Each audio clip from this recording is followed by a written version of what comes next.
Good morning. Welcome to Viewpoint, your program of personalities, cats, and politicians. Yeah. I wish we had the missing audience here watching the studio cat trying to tell Mr. Ash how to control the buttons and switches he pushes. Anyway, Viewpoint. Just Mrs. Busby, she owns 51% of the show. I have to defer everything to her and ask her questions. So, with Mrs. Busby's permission, we brought across a real good guest this morning. But as you recall, we always try to start Viewpoint with a kudo or two. And it occurred to me, Judith K., that it would be appropriate to just start with the kudo that could be referred to our guest this morning. Yes. A gentleman who has performed a yeoman service for us at the Carnegie Library, Lincoln Public Library, and as we will talk about, retired recently. But I think the kudo would just be a thank you, and I mean this seriously, Richard, for the services that he has done for our community during his time of service here. Thank you. So with no further ado, I'll let you do the formal introduction. Can you handle that? A man who needs no introduction, actually. I think most everybody around here knows you, Richard. Richard Sumrall has been our librarian here. I think I just kind of think of you, Richard, as Richard Sumrall -library. Or well, he wears well. He's like library. an old shoe. He just wears well. You were just there and ready, willing, and able to help anybody with anything. How many years have you been the head of our library, Richard? I started in March of 1991, and I finished in March of this year, so it's been 29 years. That's a good run, bud. A great service to us. Right here in Lincoln, America. Yes. And you're a displaced American. You came from way down in Alabama. Alabama, that's right. That's where my family is. That's where I'm from. And when I got my master's degree in library science, I went looking for a job and applied a lot of different places, including here. I responded to the ad that I saw and came up for an interview. Really liked it in spite of all the snow in January. As an Alabaman, I bet that impressed you. Was that a culture shock, the first big snow we had? Absolutely, because way down on the Gulf Coast, you just don't see snow. So I'd only seen it down there about 3 times in my life. And when I came up, actually right around the time of Desert Storm in January of 1991, and it was cutting loose here big time. And I was on the Holiday Inn out on 66, just looking out my window and watching it blow in every direction and looking. And you at said, the Richard, what have I done? It's exactly what I said, but I trudged on down to the library. We did our thing. I walked around and got used to it, and definitely made the right decision. I have really been blessed to have been able to come here and live in this community. I absolutely love it here. Well, we're just darn lucky that you decided that you could overcome the snow and enjoy being here, because you've been a real asset. Can you tell me what your first thought was when you saw that beautiful building? Well, I walked all the way around it. The front looked good. The back, with all of those extra windows, didn't look so good. And in my interview, the board was pretty blunt that we're going to have to do a lot of work on this building, and those windows are going to have to be a problem. But when I walked in, I was like everyone else. My jaw just dropped. You just don't expect a building of that magnitude on a small community.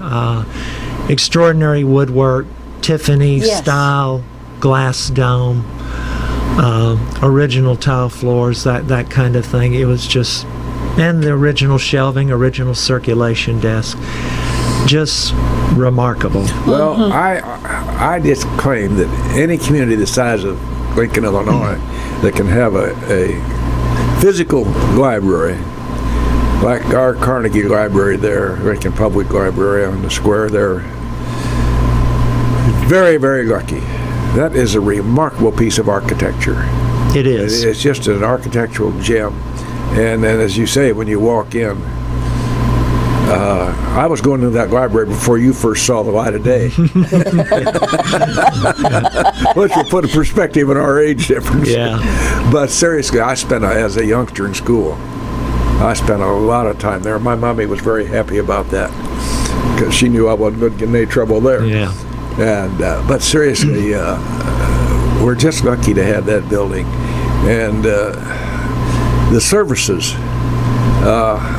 It's a lot more than when I went there as a kid. The services that are so let's just kind of enumerate some of the services that our library offers our community. Well, obviously, books and magazines, out-of-town newspapers, and things like that. And we tried to expand those collections during my time there, especially when we opened the annex in the former Woolworth building. But libraries, excuse me, have always changed and are continuing to change right now. So you have to offer services in the non-print format, and we started offering books on cassette, and we started offering things on video cassette, and then those were replaced by CDs and DVDs, which the library still has a great collection of. And now we move toward the online services, and that's one of the things I'm really proud of that we were able to do as a library and a staff, was to get a couple of e-book services and an talking book service, audiobook service online for the library patrons in our community. It's through the library's website, and there's no additional charge. Once you have your library card with the library, you just take off and start using them. So in these last few months with the shelter in, people that used that, they just continued to get their books and their audiobooks and magazines without any problem.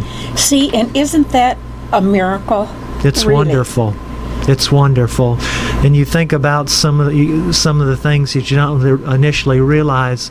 One of the great things about the e-books is when you're looking at it on whatever device you're reading, you can adjust the size of the print on your device, so now you can go as large print as you want. So for people in our age brackets and our generations, the ability to increase the size of the print when you're reading has made ebooks very popular.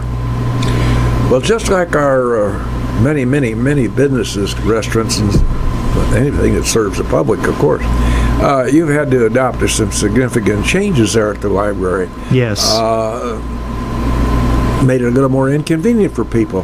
That's unfortunate, but these are the times we're now living in. Yeah. Tell us a little bit about your drive-in service. So I think that's remarkable that you're offering that to people. So tell us how that works. Let's say I had heard about a book I wanted to read, and I take it from there. Well, all of this started right after I retired, so you give all the credit in the world to the new management team. Mike Starasta, my You kids working out all right. Everybody seems to be doing a great job. Mike Starasta is the new director. You probably both know Caroline Keaston, April Jensen. They've been there for years and years. Caroline's now the assistant head in the Carnegie building. April is the assistant head in the Annex building, and Donna Cunningham is the new children's librarian. So they had to work very hard to come up with a plan to serve the public while observing the different regulations that we had to during the shelter in and that kind of thing. So they came up with a very unique plan called curbside service, where you can reserve the book that you want. They will contact you when it's ready, and they'll set up a date and a time for pickup. And all you have to do is drive your vehicle down or walk down the alley between the two buildings. They're out there waiting. They've got your items ready. You just can pop your trunk. They'll drop it in. If you're returning things, you just have them in the trunk. They'll get them out. They slam the trunk shut, and you say thanks, and you're on your way. So I give them all the credit in the world. I've used curbside service 2 or 3 times now, and it's great. I don't know how long they're going to keep it, because everybody, as the library reopens, wants to come into the library. Yes. Well, there's a reason for that. Well, There's a certain intimacy in our library. Yes. And you walk in, and number one, it's obviously hushed. But over and above that, there's a warmth inside. That's the library that we enjoy here. I agree. Can we go back? Well, first off, I think we should applaud library boards down through the years for the maintenance of that building, Yes. for caring about that building. Now, we got some darn issues at the courthouse, and that's just a shame.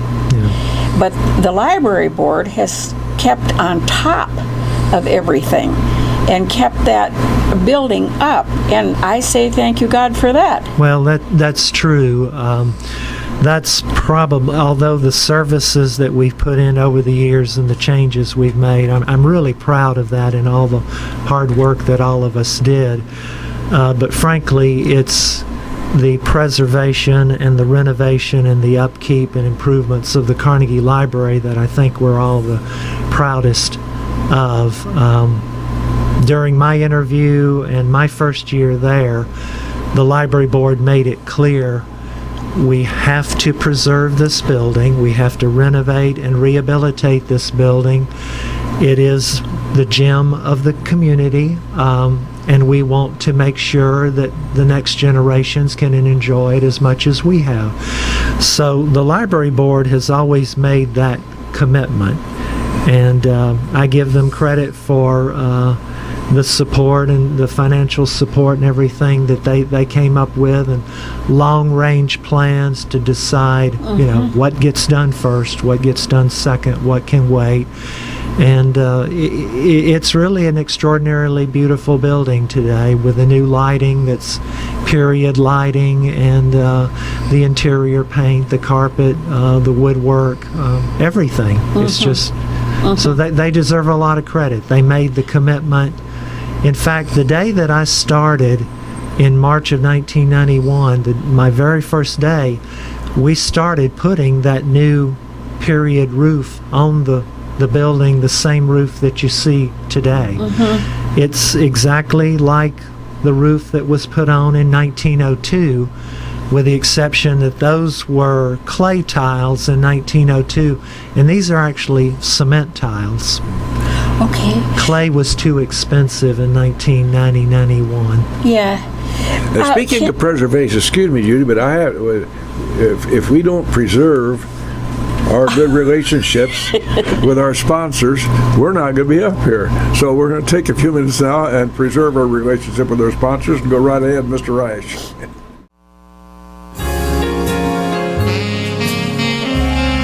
Right back live in the studios here, WLCN 96.3, high on the top of County Road 2250.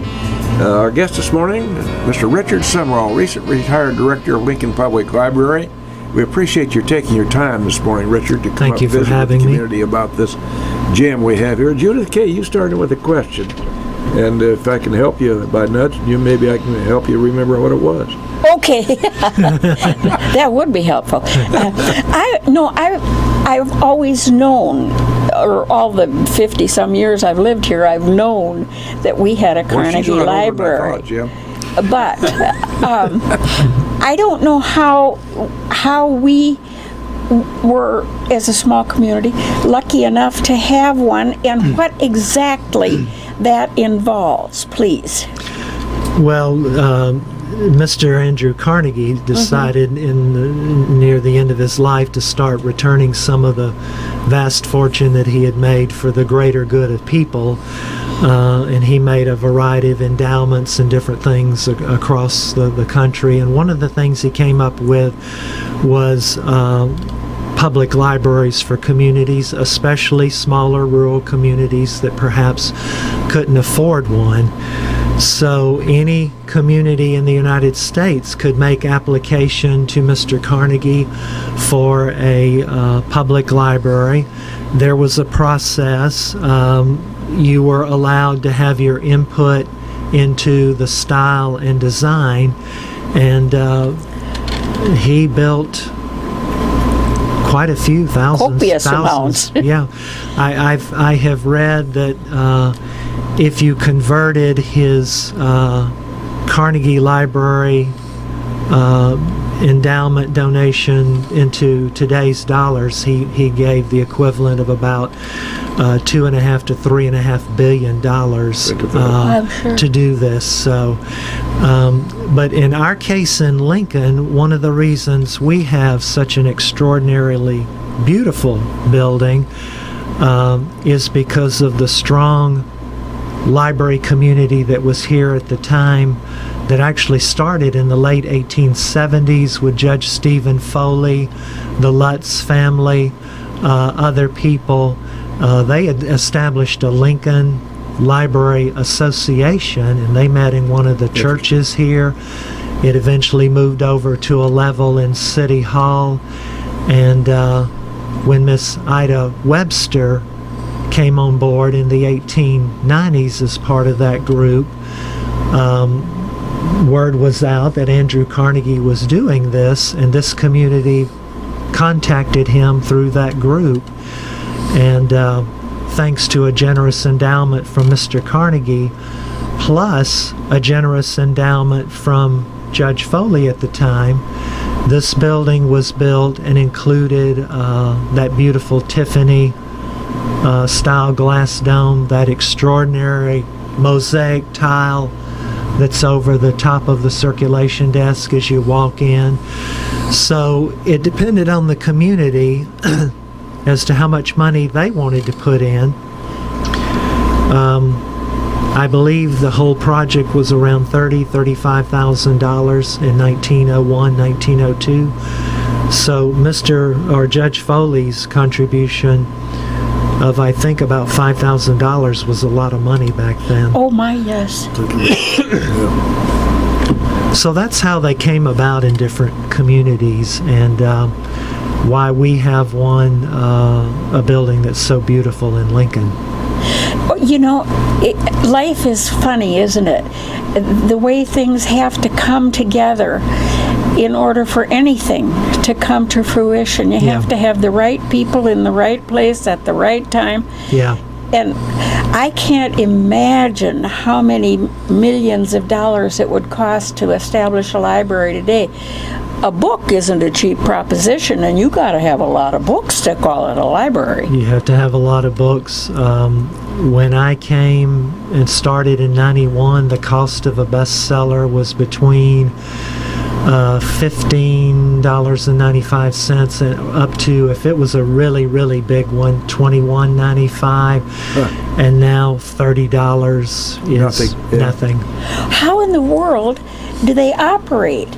Because you have staff and you have building maintenance, and to keep that thing going has to be a lot more than the pennies that you make if somebody brings their book back late. That's correct, especially since years ago we got rid of late fines. I was going to say, what about a book return rate or a publication of any kind?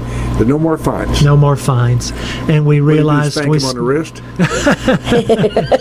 Actually, we would say thank you.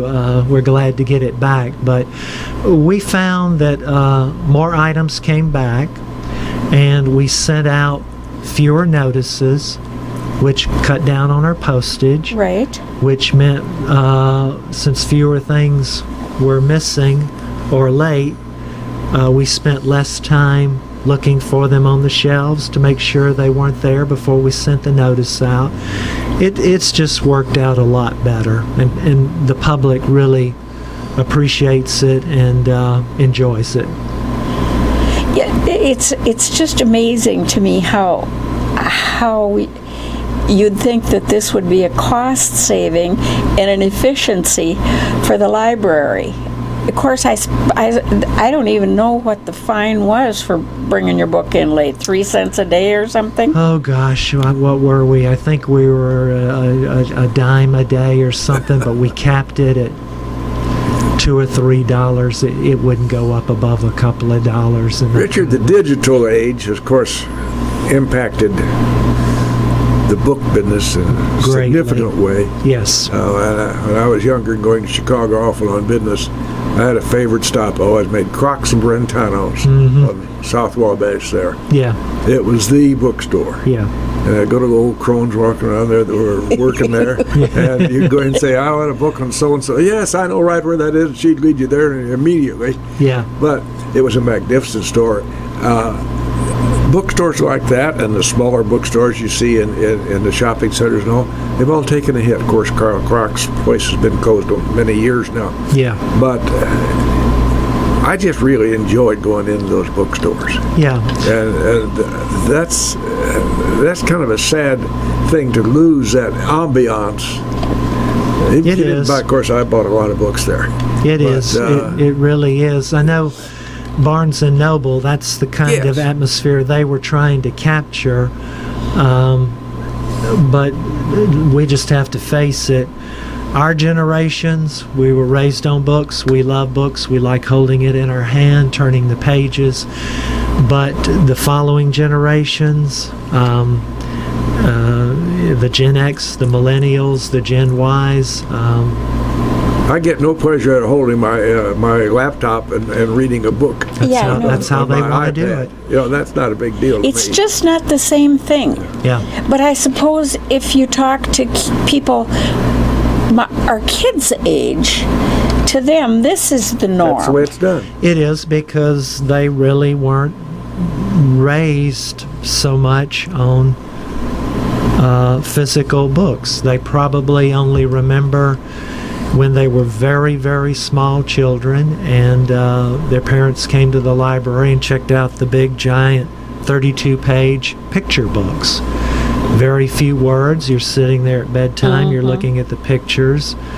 It describes colors and animals, and you just look at the picture of the dog, and mom or dad says dog. But as they get older, they want to do it on their device. Has it made any difference in the amount of people, the numbers of people that come through the library, that they are looking things up on their iPad to read rather than going to the library? Or has it, because you've kept up with technology, has it not bothered the clientele at all? Well, people have accepted it, and people recognize that it's a change that's here to stay. Yeah. We've still had, during my time there, good numbers of people physically coming in. They just come in for different reasons now. You really step up your children's and teen programming more, those kind of things. We had made a conscious effort to offer public access computers for free, public access Wi-Fi for free. We even started offering wireless printing. We worked with CCA in Lincoln, and they got us a wireless printing situation set up so that if you come in with your phone or your tablet, your device, and you need to print something, you can do that without hooking everything up. So you still have numbers coming in, you still have people physically coming in. They're just coming in for different reasons than they were 10, 20, 30 years I ago. want to touch on the computer availability. When I've been in there, I see almost inevitably every time I'm there, which is not often anymore, but I see people around the corner there working on computers. You've made the computers available to the public at no charge. Correct. If you want to print something, it was 10 cents a page to print, but to use the computer, there's no charge. So we had them for the adults, and then we had them for the children, the juveniles, and the teens. And you just come in and sign up, and you would do your thing on the computer. And a lot of people use them for a lot of good things, papers for school, certificates and licenses for work,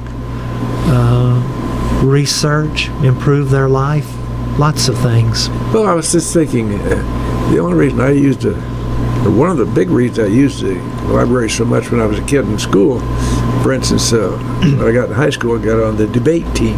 Yes. Have to do a lot of research on the subject of which you were going to debate, and I'd go to the library. Well, everybody else did, and now today, a kid can go home and get on Google and come up with all that information and not have to have. And there's something lost in that, and that's unfortunate, but that's just the fact of life. Yeah. Now, let's step across the alley just a minute, Richard. Tell us about that facility in the Old Woolworth. For those who don't know what Woolworth was, that was the 5 and dime store. Yeah, it had already closed when I came in 1991. Penny's was still across the street adjacent to Abe's, but they were pretty much on their way out as well. But that building prior to Woolworth was the old Vogue Theater. And then it was purchased by Woolworth, and they ran a fairly successful 5 and dime there on the square for many years. But then eventually that kind of gave out. But when they found that the library board was interested in expansion, they were willing to negotiate and make a pretty good deal. The thing to remember about this whole thing with the annex is its close proximity to the Carnegie, because the community did not want the library to move out of the Carnegie and go somewhere else in another part of town. The community had made it clear to the board, we want a public library presence in this Carnegie building because that's what it is, and it has been that way since 1902. So find another solution, and the board found that solution, and it seems to have worked out very well. So right now, the annex across the alley has the entire youth services department and some of the adult services like the fiction collection, the DVDs, the books on CD, that kind of thing. Now, with reference to that building, that is really designed, the use of it and the way it is worked out architecturally, space planning, that is primarily for youngsters in the community. Primarily, although... And you have somebody over there all the time staffing it. Yes. And it's no different than going in the back door or the front door of the Carnegie Library. Correct. You're going to get the same services. Correct. Have a fantastic staff in both buildings. I was very proud of all the hard work that they did all these years, and when I left an incredibly good group of people who are very dedicated to the community, to library services, and doing everything they can to help everyone in the community when they come in the door with their question or their request or frankly their problem. We've gone all the way through this morning. Once again, Mrs. Busby, you and I are derelict in our responsibilities to our community. We didn't announce this telephone number. Somebody might have a question of Mr. Sumrall or a comment or two to make. 648-5510. We invite you to come in and call Mr. Sumrall if you have any questions and or comments. One of the things I noticed when I was in the children's library, Richard, I stood back there behind a stack and watched. You had an individual in there, and he was entertaining little rugrats.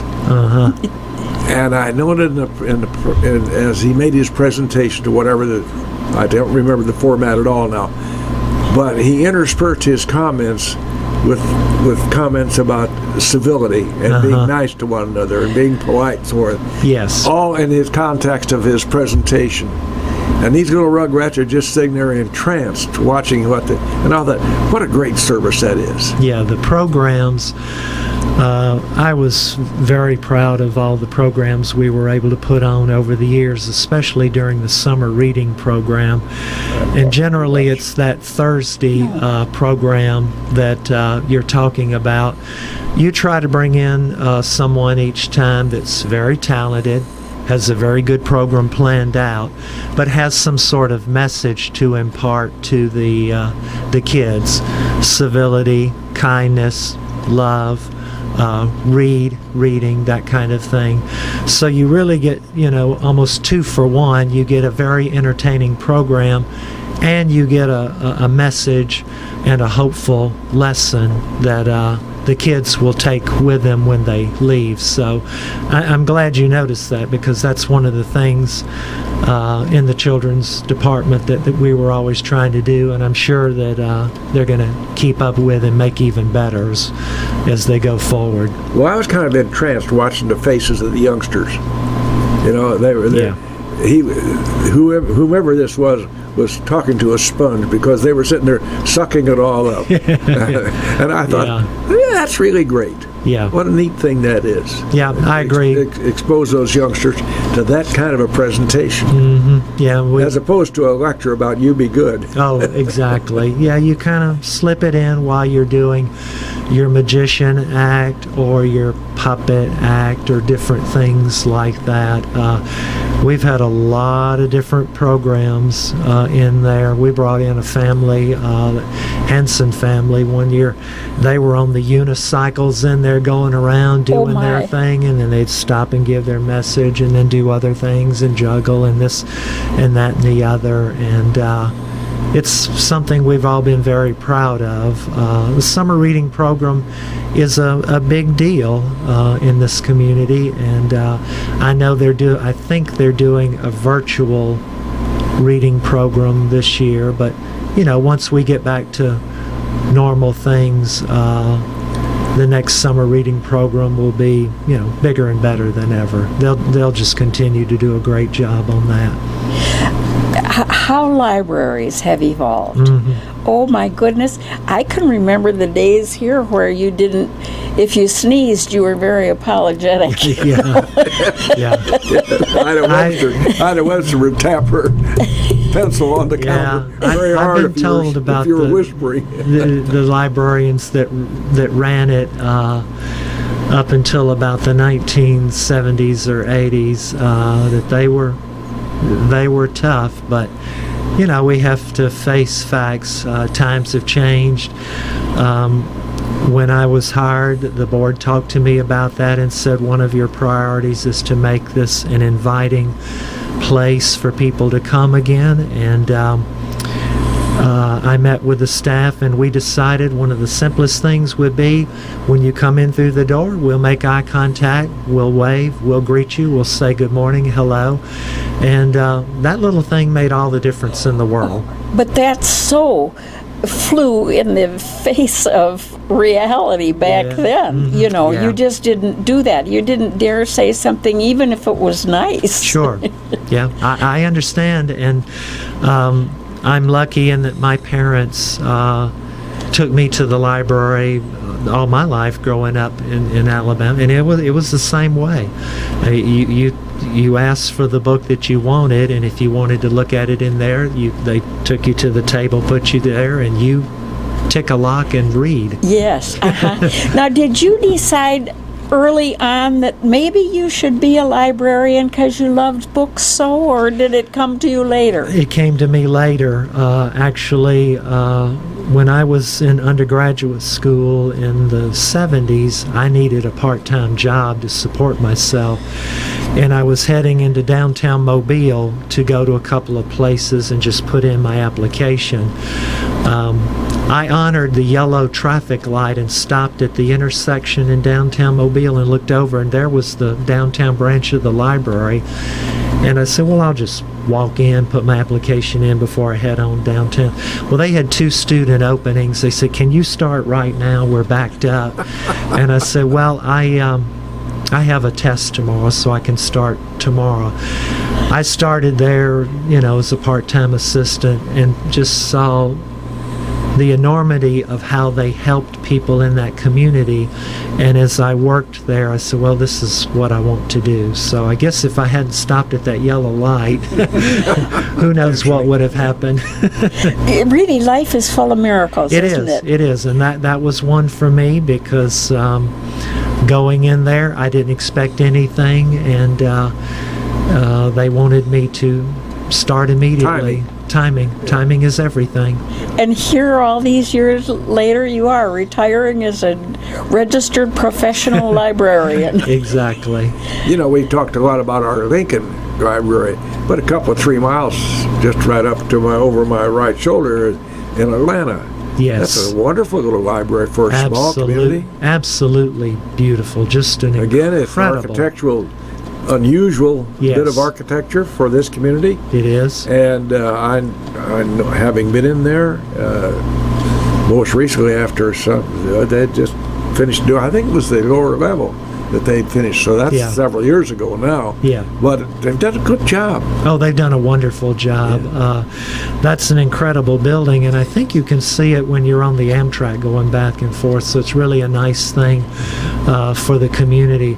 I've always admired that building. It's just the brickwork is just extraordinary, and the octagon shape.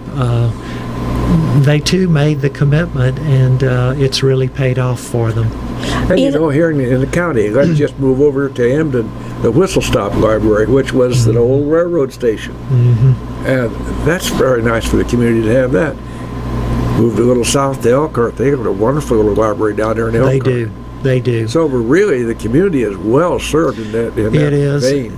And Mount Pulaski has theirs. Yes, absolutely. I think there are 4 tax-supported libraries in this community, in this county, which is good for a county of this population. I think we're at about 31,000 people. Yeah, the Hilltoppers over there, they pretty much do things right. They have a dedicated group of folks over there. They do. Well, for instance, for the new market over there, which is very nice for them to have. Absolutely. And they're in a great location with their library right where it is downtown. Yes. They're very nice building with the columns in the front and Let's everything. speak about bestsellers, and I use it with quote marks around bestsellers. By whose definition is it a bestseller? Yeah. Do the book publishers advise the libraries of what's supposed to be a hot book or so forth? They do. Libraries get a lot of pre-publication advance information about books that are upcoming. They try to push us that way on that, so that when you have your big authors like John Grisham or Janet Ivanovich, they'll tell you in the summertime, hey, he's got a hot new one coming right around Halloween. Yeah, by whose definition? So be ready. But we still use the New York Times bestseller list, but now the profession uses the Amazon bestseller list too. Oh. So you get a lot of information about what's coming in the future, because they want you to have your budget ready and buy books from them. Sure. Yeah, that's how it goes. I would assume that the price to a library is different from the price to a bookstore. Libraries do get a good discount. I would assume. The largest book jobber in the country, Baker and Taylor, we used that during my time there, and because they do such mammoth volume with libraries all over the world, really, you can get a significant discount. The problem is, as the list price goes up, your discount price goes up too. Sure. So you have that to deal with, but you're right. Libraries do get a good discount. Well, I get a kick out of the so-called current current events bestsellers. That's by definition only. That's Yeah. somebody's opinion. It is. It is. A lot of them are the same authors that are on all the time. They have a very large following, so that when their new book comes out, they automatically hit the list. And then it's more difficult for someone to break in, but when they do, oh boy, they've hit the jackpot. Yeah. Well, once again, Tempest is foo-gittered right around to the point where the second hand's coming up to 0900 hours. Richard Sumrall, retired director of Lincoln Public Library, has been kind enough to spend some time with us this morning, talking about our gym there on at the corner park of Latham Park. Architecturally a gym, physically located in the community. We're lucky to have it where it is. Richard, we appreciate your time with us this morning. We appreciate more than your time today. We appreciate what you've done for us in our community since you've been here. Thank you so much. Thank you to Richard Sumrall. Thank And you. I'll close with our usual saying, be the reason somebody smiled today. Good advice.